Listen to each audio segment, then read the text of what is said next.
sure how many of you have ever watched the Thundermans, but I can tell you that I used to be quite a fan of the show when I was little. Growing older, I still moved on to more exciting things.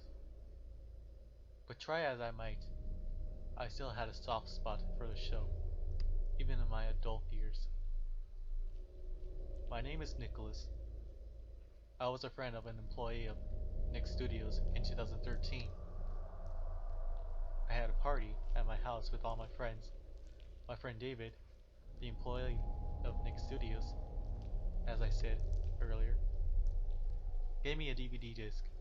The DVD was labeled The Death of Max Thunderman, Part 2, with a subtitle that said Lie. Indeed, it meant that it was not actually a sequel of something, so we decided to watch the DVD. It began at a graveyard. There was a tombstone reading, R.I.P. Max Thunderman. And at the bottom it read 1999-2013. This kind of freaked me out. Kinda. It then faded to black and then cut to the Thunderman's house. But the sky was red. What freaked me out more was that Max's face with the devilish smile would pop in and out. Then it panned into the door and then faded into the house where you could see Hank and Barb.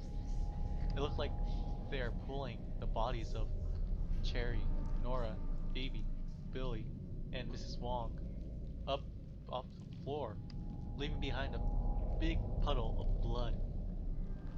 The camera focuses on just them for 2 minutes. After that, the two notice a blood splatter on the bathroom door. They then open the door, and whatever was in there frightens them. It cut to a black screen for 2 minutes. It then opened to an animated segment with an art style similar to the Ren and Stimpy. Mrs. Wong was lying in a strange red bed. Mrs. Wong got up and then opened the door. The show then suddenly returned to the first part. Here you saw the corpse of Max lying on the bathroom floor with his stomach cut open and his guts hanging out. He was lying in the pool of blood and he had no eyes. Hank and Barb fainted. It then cut to an animated segment after Mrs. Wong opened the door. She finds Max with blood red eyes and blood tears. Now you pay for firing us from the job. Says Max in a deep demonic voice. Max whipped out a gun and shot Mrs. Wong, who cried, "No! Do not kill me! Can I?" Miss Wong sounded like she had a different voice than from the show. Then Max took out a knife and threw one right at Mrs. Wong. It cut back to the live action segment. This time in a cemetery, Phoebe, Barb, Mrs. Wong, and Mr. Wong, who was never seen in the show, were all putting flowers on Max's tomb. Max's grave suddenly opens. It again cut back to the animated part. Mrs. Wong had no legs and arms. Max was laughing manically, just like in an episode of Ren and Stimpy. It began to mourn in silence. The other characters are all dead. Their skulls are broken open, and you can see the brains inside. Their guts are hanging out and look like they were chewed on. Blood is coming out of everyone's mouth, and their legs were all ripped off.